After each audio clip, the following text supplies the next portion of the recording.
سيدنا محمد وعلى آله وصحبه أجمعين.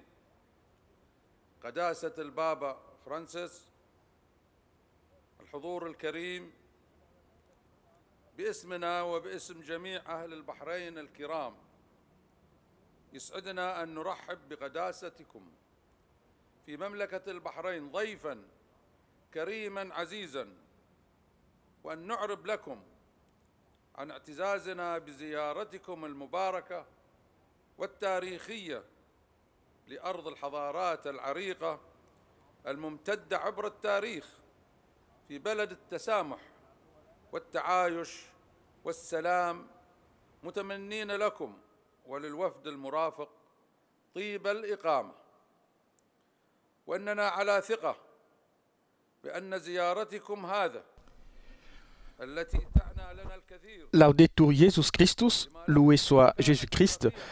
Mesdames et messieurs, chers téléspectateurs, chers auditeurs, bonsoir. Vous êtes en direct du Palais Royal de Sakir, le Palais Royal des Bahreïn, où le pape François est accueilli. Le pape François est arrivé à Bahreïn cet après-midi pour son 39e voyage apostolique qui le conduit dans ce royaume pour le dialogue. Ce voyage est placé sous les signes du dialogue. Et après la cérémonie d'accueil, le pape François a rendu visite au roi de Bahreïn, le roi Hamad bin Issa al-Khalifa, qui est en train maintenant de prononcer son discours.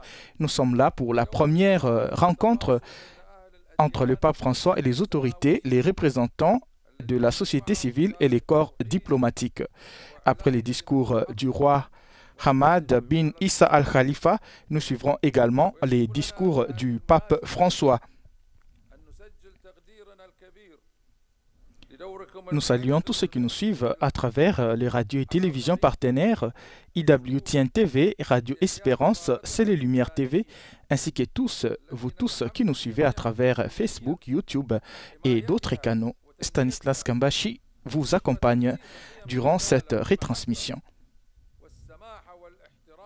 Le roi de Bahreïn est en train de prononcer son discours en disant sa joie d'accueillir le pape François en tant qu'invité d'honneur, en tant qu'invité cher, et il exprime sa fierté pour ce moment béni et historique de son pays qui reçoit pour la première fois un souverain pontife, pays qu'il qualifie de civilisation ancienne millénaire, pays de tolérance, pays de la coexistence et de la paix, et souhaite au pape et à toute sa délégation un agréable séjour.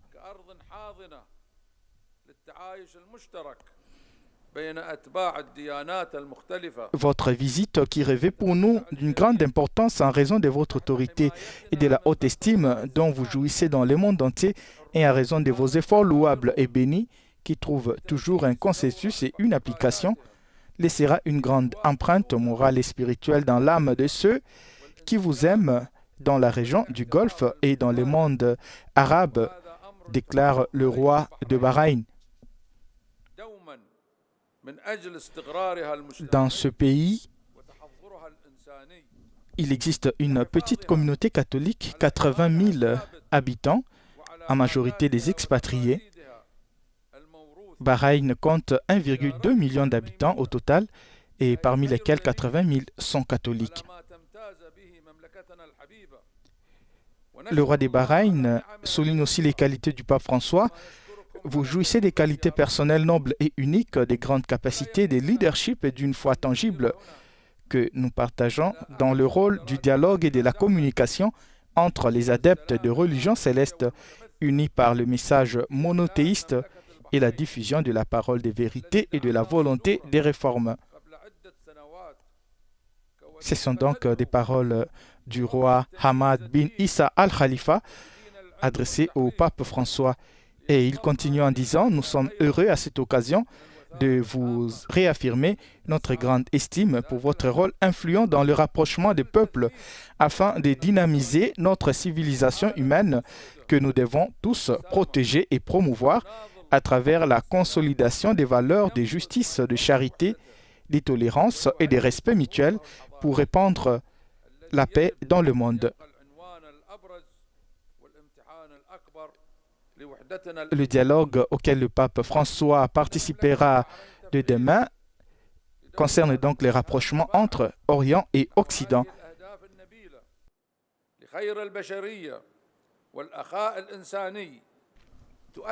Nous nous associons à vous pour affirmer que la paix est notre seule voie pour espérer un avenir sûr où règne l'amitié et la stabilité, poursuit le roi des Bahreïn dans son discours qu'il est en train de prononcer, ce que nous sommes en train de suivre. Notre pays jouit d'une expérience ancienne et nous sommes fiers de son capital humain et culturel. Les racines de notre civilisation remontent à plus de 5000 ans, lorsqu'elle était un point de rencontre pour de nombreuses civilisations du monde, lorsqu'elle reliait l'Orient et l'Occident, lorsque les commerces et de nombreux autres échanges s'est développé, lorsque son climat ouvert et tolérant accueillait avec beaucoup d'amour et de bienveillance les différentes cultures et religions. Les mots du roi de Bahreïn, Hamad bin Issa al-Khalifa. Nous souhaiterions, sainteté, que vous puissiez connaître au cours de votre séjour ce qui distingue notre pays, comme le démontre la réalité d'aujourd'hui, comme une terre de coexistence entre les adeptes des différentes religions, où tous jouissent sous notre protection, après celle d'Allah, loué soit-il, de la liberté d'exercer leurs croyances et de construire des lieux de culte dans un climat d'amitié, d'harmonie et de reconnaissance mutuelle. Une réalité que Bahreïn a toujours protégée pour garantir la stabilité sociale et la civilisation humaine. Et nous sommes toujours en train de suivre le roi des Bahreïn depuis le palais royal où le pape François est accueilli avec sa délégation. Nous ne pouvons pas ne pas mentionner ici l'une des initiatives lancées par notre pays pour soutenir les efforts de paix dans le monde, à savoir la déclaration du royaume des Bahreïn que nous avons lancée il y a quelques années comme un document appelant à la diversité et rejetant la discrimination religieuse et condamnant la violence et l'incitation à la violence. Cette déclaration s'est jointe à de nombreux autres documents importants ayant le même objectif, celui de consolider nos positions communes en faveur d'un monde régi par la tolérance, où nous aspirons à la paix, un monde qui rejette tout ce qui menace son unité et les progrès de la civilisation, qui doit rester la devise la plus importante et la plus grande preuve de notre unité humaine. Le royaume de Bahreïn poursuit le roi Hamad bin Issa al-Khalifa qui cherche à contribuer efficacement à la réalisation de ces nobles objectifs pour les biens de l'humanité et de la fraternité humaine, réitère aujourd'hui l'importance d'un partenariat mondial basé sur le dialogue diplomatique et les moyens pacifiques capables de mettre fin aux guerres et aux conflits. Le pape François est présent et le roi des Bahreïn, Hamad bin Issa al-Khalifa, vient de prononcer son discours. Et maintenant, nous allons suivre les discours du pape François.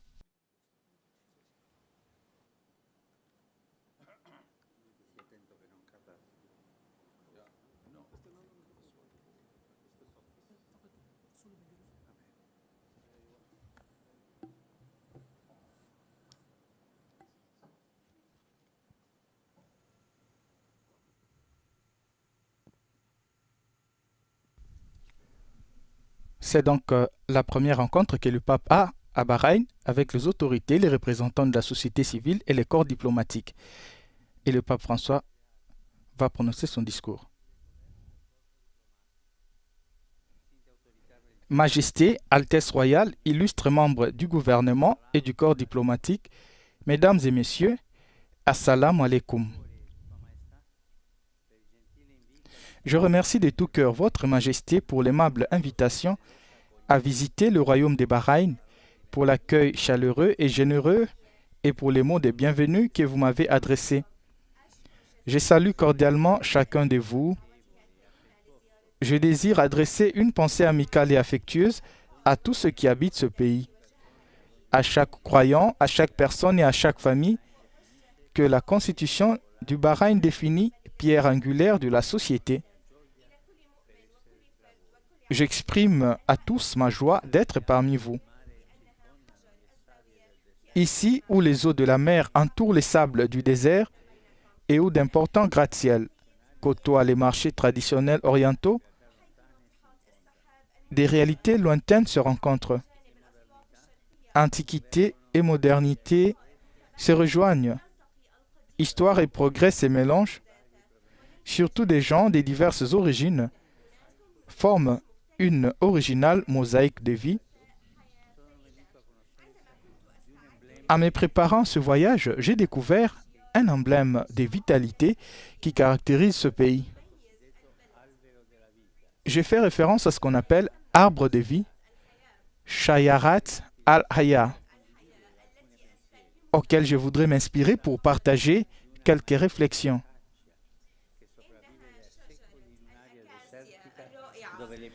Il s'agit d'un acacia majestueux qui survit depuis des siècles dans une zone désertique où les pluies sont très rares. Il semble impossible qu'un arbre résiste aussi longtemps et prospère dans de telles conditions. Selon beaucoup, le secret réside dans les racines qui s'étendent sur des dizaines de mètres sous les sols, puisant dans les dépôts souterrains d'eau. Les racines. Le royaume de Bahreïn est engagé dans la recherche et la valorisation de son passé qui parle d'une terre extrêmement ancienne vers laquelle, il y a des millénaires déjà, les gens accouraient, attirés par sa beauté, en particulier les sources abondantes d'eau douce qui lui donnèrent la réputation d'être paradisiaque. L'ancien royaume de Dilmoum était appelé la terre des vivants en remontant les vastes racines du temps, environ 4500 ans de présence humaine ininterrompue.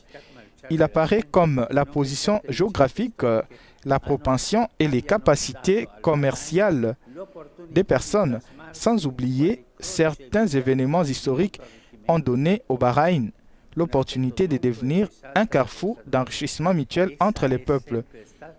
Un aspect ressort donc de cette terre. Elle a toujours été un lieu de rencontre entre des populations différentes. Voilà l'eau vitale à laquelle puisent encore aujourd'hui les racines du Bahreïn, dont la plus grande richesse resplendit dans sa variété ethnique et culturelle, dans la coexistence pacifique et dans le traditionnel sens de l'accueil de la population. Une diversité non uniformisée, mais inclusive, représente le trésor de tout pays vraiment développé. Et sur ces îles, on admire une société composite, multiethnique et multireligieuse, capable de surmonter les dangers de l'isolement. C'est très important à notre époque, où les replis exclusifs sur soi-même et sur ses propres intérêts empêchent de saisir l'importance indispensable de l'ensemble. En revanche, les nombreux groupes nationaux, ethniques et religieux qui coexistent ici témoignent que l'on peut et doit cohabiter dans notre monde, devenu depuis des décennies un village global dans lequel la mondialisation étant considérée comme acquise, l'esprit des villages est encore méconnu à bien des égards. L'hospitalité, la recherche de l'autre, la fraternité. Au contraire, nous assistons avec préoccupation à la croissance à grande échelle de l'indifférence et de la suspicion réciproque, à l'extension des rivalités et d'oppositions que l'on espérait dépasser à des populismes, des extrémismes et des impérialismes qui mettent en danger la sécurité de tous. Malgré les progrès et les nombreuses réalisations civiles et scientifiques, la distance culturelle entre les différentes parties du monde augmente et des attitudes odieuses d'affrontement prennent les pas sur les opportunités bénéfiques des rencontres. Passons au contraire à l'arbre de vie et dans les déserts arides de la coexistence humaine, distribuons l'eau de la fraternité. Ne laissons pas s'évaporer la possibilité de la rencontre entre les civilisations, les religions et les cultures, ne permettons pas que les racines de l'humain se dessèchent. Travaillons ensemble. Travaillons pour tout, pour l'espérance. Je suis ici, sur la terre de l'arbre de vie, comme semeur de paix, pour vivre des jours de rencontres, pour participer à un forum de dialogue entre Orient et Occident pour la coexistence humaine pacifique. Je remercie à présent mes compagnons de voyage, en particulier les représentants religieux. Ces jours marquent une étape précieuse sur le chemin d'amitié qui s'est intensifié ces dernières années avec différents chefs religieux islamiques, un chemin fraternel qui, sous les regards du ciel, veut favoriser la paix sur la terre. À ce propos, j'exprime ma satisfaction pour les conférences internationales et pour les occasions de rencontres que ce royaume organise et favorise, en mettant spécialement l'accent sur le respect, la tolérance et la liberté religieuse. Ce sont des thèmes essentiels reconnus par la Constitution du pays qui stipule qu'il n'y a aucune discrimination sur la base de sexe, de l'origine, de la langue, de la religion et des opinions, que la liberté des consciences est absolue et que l'État garantit l'inviolabilité des lieux de culte. Il s'agit avant tout d'engagements qui doivent être constamment mis en pratique afin que la liberté religieuse soit totale et non limitée à la liberté de culte, afin que l'égale dignité et l'égalité des chances soient concrètement reconnues à chaque groupe et à chaque personne, afin qu'il n'y ait pas de discrimination et que les droits humains fondamentaux ne soient pas violés, mais promus.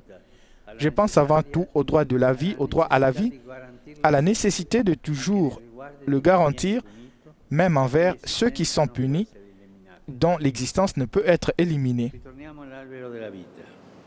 Revenons à l'arbre de vie. Les nombreuses branches des différentes dimensions qui le caractérisent ont donné naissance au fil du temps à des feuillages denses, en augmentant la hauteur et la largeur. Dans ce pays, c'est précisément la contribution des temps des personnes, des peuples différents qui a permis un remarquable développement productif. Cela a été rendu possible par l'immigration dont le royaume du Bahreïn vante l'un des taux les plus élevés au monde.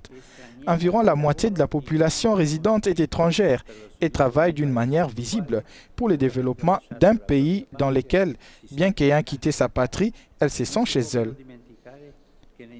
On ne peut pas oublier qu'à notre époque, il y a encore trop de manque de travail et trop de travail déshumanisant. Cela comporte non seulement des graves risques d'instabilité sociale, mais représente aussi une atteinte à la dignité humaine. En effet, le travail n'est pas seulement nécessaire pour gagner sa vie, c'est un droit indispensable pour se développer intégralement et pour façonner une société à mesure de l'homme. De ce pays attrayant pour les opportunités de travail qu'il offre, je voudrais rappeler l'urgence de la crise mondiale du travail. Souvent, les travails précieux comme le pain manquent. Souvent, c'est du pain empoisonné parce qu'il a servi. Dans les deux cas, ce n'est plus l'homme qui, de fin sacrée et inviolable du travail, est au centre. Il est réduit à un moyen pour produire de l'argent. Que soient donc partout garanties des conditions de travail sûres et dignes de l'homme, qui n'empêchent pas, mais favorisent la vie culturelle et spirituelle, qu'elles promeuvent la cohésion sociale au bénéfice de la vie commune et du développement même du pays. Le Bahreïn possède de précieuses acquisitions à cet égard. Je pense par exemple à la première école féminine née dans les Golfe et à l'abolition de l'esclavage. Qu'il soit un phare dans la promotion dans toute la région des droits et des conditions équitables et meilleures pour les travailleurs, les femmes et les jeunes, en garantissant en même temps respect et attention à ceux qui se sentent les plus en marge de la société, comme les émigrés et les détenus, le développement vrai, humain, intégral, se mesure avant tout à l'attention qui leur est portée. L'arbre de vie qui se dresse solitaire dans le paysage désertique me rappelle encore deux domaines décisifs pour tous et qui interpellent avant tout ceux qui, en gouvernant, détiennent la responsabilité de servir les biens communs. Premièrement, la question environnementale. Combien d'arbres sont abattus? Combien d'écosystèmes sont dévastés? Combien de mers sont polluées par l'insatiable avidité de l'homme qui se retourne ensuite contre lui? Ne nous lassons pas d'œuvrer en faveur de cette urgence dramatique en posant des choix concrets et clairvoyants entrepris en pensant aux jeunes générations avant qu'il ne soit trop tard et que leur avenir ne soit compromis. Que la conférence des Nations Unies sur les changements climatiques, la COP27, qui aura lieu en Égypte dans quelques jours, soit une avancée dans ce sens. Deuxièmement, l'arbre de vie avec ses racines, qui du sous-sol communique l'eau vitale au tronc, et de là aux branches et donc aux feuilles, donnant de l'oxygène aux créatures, me fait penser à la vocation de l'homme, de tout l'homme qui est sur la terre, faire prospérer la vie. Mais aujourd'hui, nous assistons chaque jour davantage à des actions et à des menaces de mort. Je pense en particulier à la réalité monstrueuse et insensée de la guerre, qui sème partout la destruction et arrache l'espérance. Dans la guerre surgit les pires côtés de l'homme, égoïsme, violence et mensonge. Oui, parce que la guerre, toute guerre, représente aussi la mort de la vérité. Rejetons la logique des armes et inversons la tendance en transformant les dépenses militaires massives en investissements pour lutter contre la faim, le manque de soins de santé et d'éducation. J'ai dans le cœur la douleur devant tant de situations de conflit en regardant la péninsule arabique, ces pays que je voudrais saluer avec cordialité et respect. J'adresse une pensée spéciale et sincère au Yémen, martyrisé par une guerre oubliée qui, comme chaque guerre, ne conduit à aucune victoire, mais seulement à des cuisants défaites pour tous. Je porte dans la prière surtout les civils, les enfants, les personnes âgées, les malades, et j'implore, faisons taire les armes. Faisons taire les armes. Engageons-nous partout et vraiment pour la paix.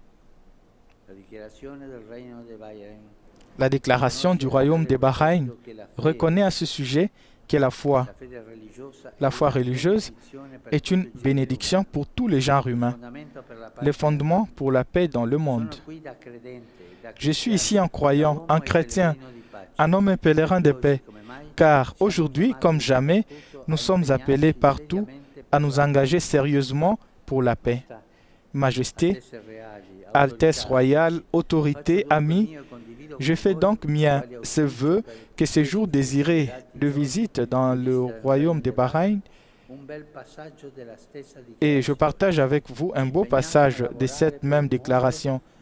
Nous nous engageons à travailler pour un monde où les personnes à la fois sincères s'unissent entre eux pour rejeter ce qui les divise et rapprocher, et au contraire, ce qui les unit. Ainsi soit-il avec la bénédiction du Très-Haut. Shukran. Merci.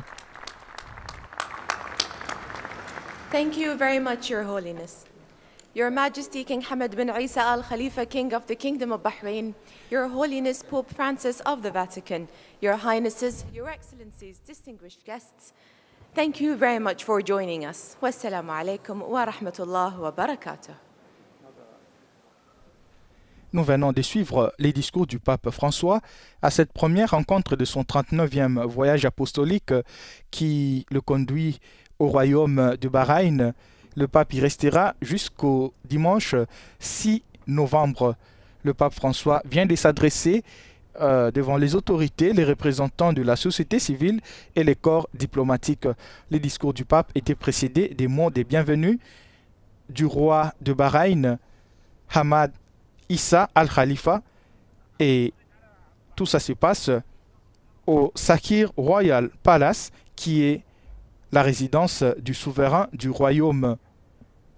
Le pape François, rappelons-le, est le premier pape à visiter Bahreïn, où se trouve une petite communauté catholique, 80 000 habitants, sur les 1,2 million que compte ce royaume du Golfe Persique. Le pape François, dans son discours, a appelé à faire taire les armes et à faire la paix. Le pape est revenu sur l'importance de la fraternité. En s'inspirant de la déclaration du royaume de Bahreïn, le pape a reconnu l'importance de la foi religieuse, qui est une bénédiction pour tous les genres humains, qui est aussi le fondement de la paix dans le monde. Et le pape s'est défini comme un croyant qui s'est rendu dans ce royaume. Je suis ici un croyant, un chrétien, un pèlerin et pèlerin de paix, car aujourd'hui, comme jamais, nous sommes appelés partout à nous engager sérieusement pour la paix.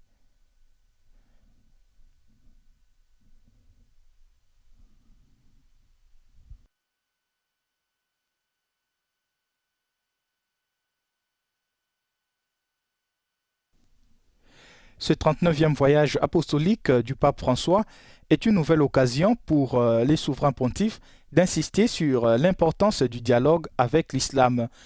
Et demain, vendredi 4 novembre, le pape François se rendra au forum pour les dialogues entre Orient et Occident. C'est d'ailleurs les motifs de son voyage qui est organisé à Wali.